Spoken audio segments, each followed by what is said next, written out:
Are you thinking of staying at Berg-en-Dal Rest Camp in the Kruger National Park? In this video, I'll show you exactly what the camp looks like and what you can expect to see on game drives around it.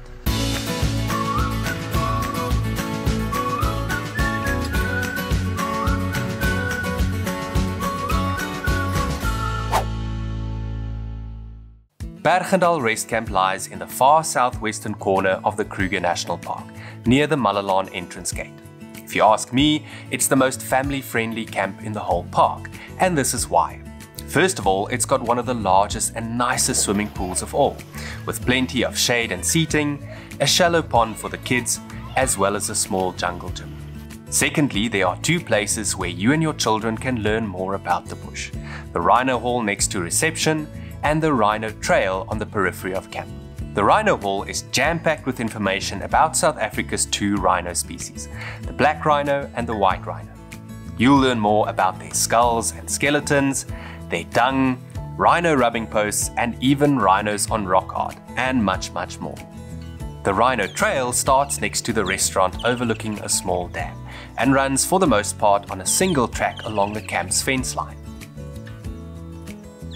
Along it, there are information boards that contain interesting facts about the park's mammals, birds, and trees, including in Braille for the visually impaired. There are even a few riddles in between.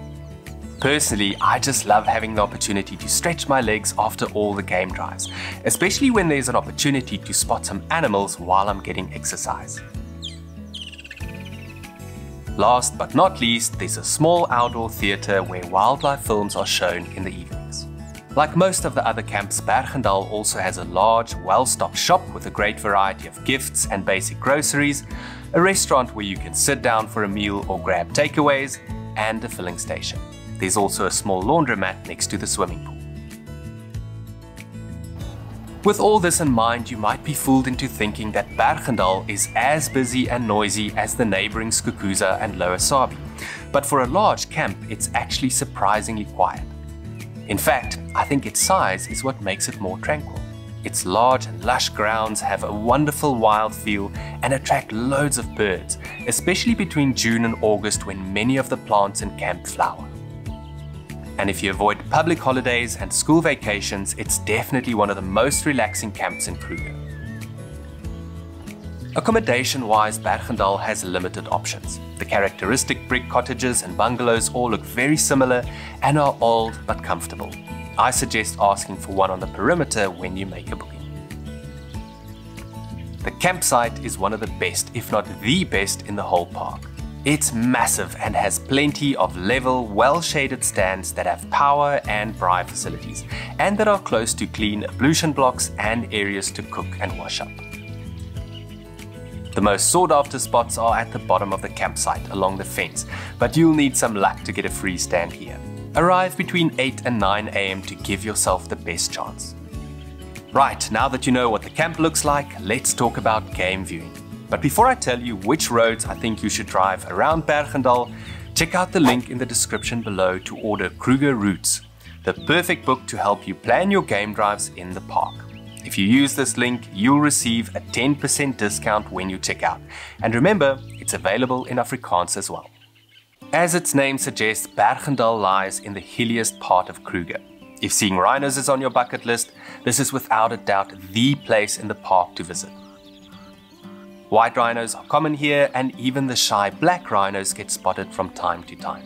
But please don't share any times, date and locations of rhino sightings via social media, especially on the days that you actually spot them, because this might be used by poachers. Luckily, this region is extremely fiercely patrolled and protected by the park's anti-poaching unit. Another animal that you stand an excellent chance of seeing around Berg-en-Dal is the leopard.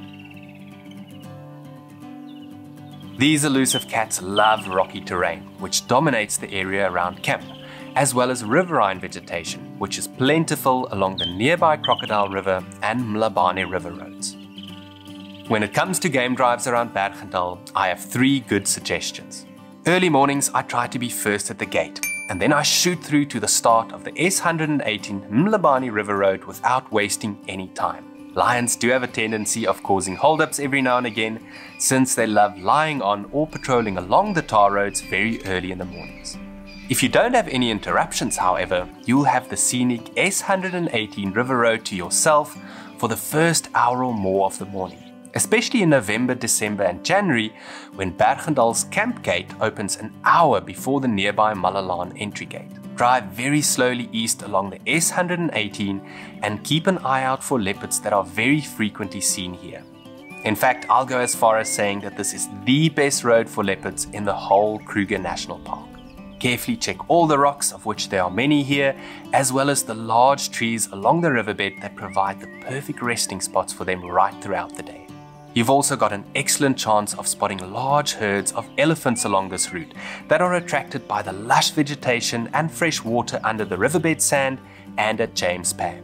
Speaking of which, James Pan, which is situated on the S114 just north of the Mlabani River, is extremely productive and perfectly located for photography.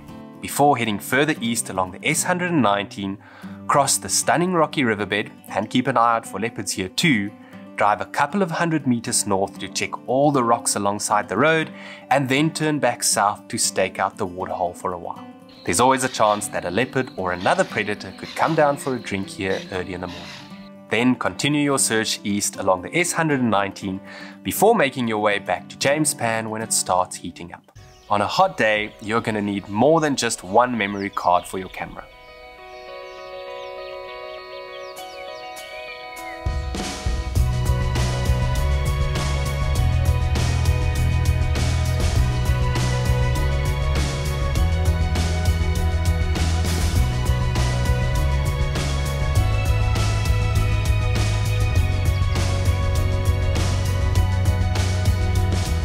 If you feel like covering a bit more ground, take the S140 north towards the famous and breathtakingly beautiful Biamiti Weir.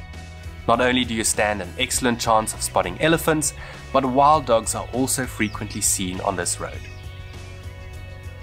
Keep an eye out for leopards amongst the rocks around the weir itself, and enjoy the unique opportunity to photograph crocodiles, hippos and a variety of water birds at eye level.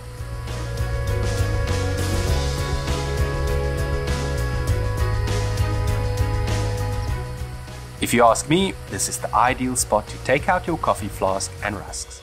Continue north along the scenic S23 Biamiti River Road and keep your eyes peeled for klipspringers that are often found on the rocks alongside the river.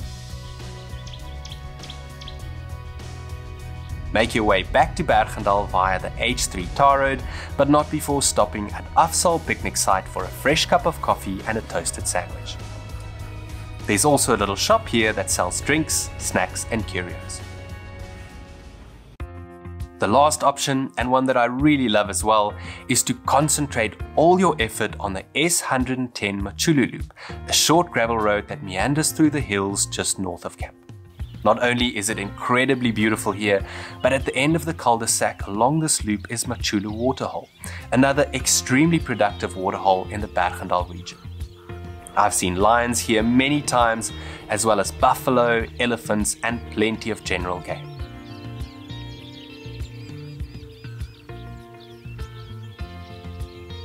It's the perfect place to spend the first and last hours of the day when the air is cool and the light is at its best. Thank you so much for watching. If you enjoyed this video, please give it a like, consider subscribing to the channel and leave a comment below. Remember to check out those links in the video description, including where to order Kruger routes online and where to book your accommodation at Berg-en-Dal. Also take a moment to check out my playlist about the Kruger National Park.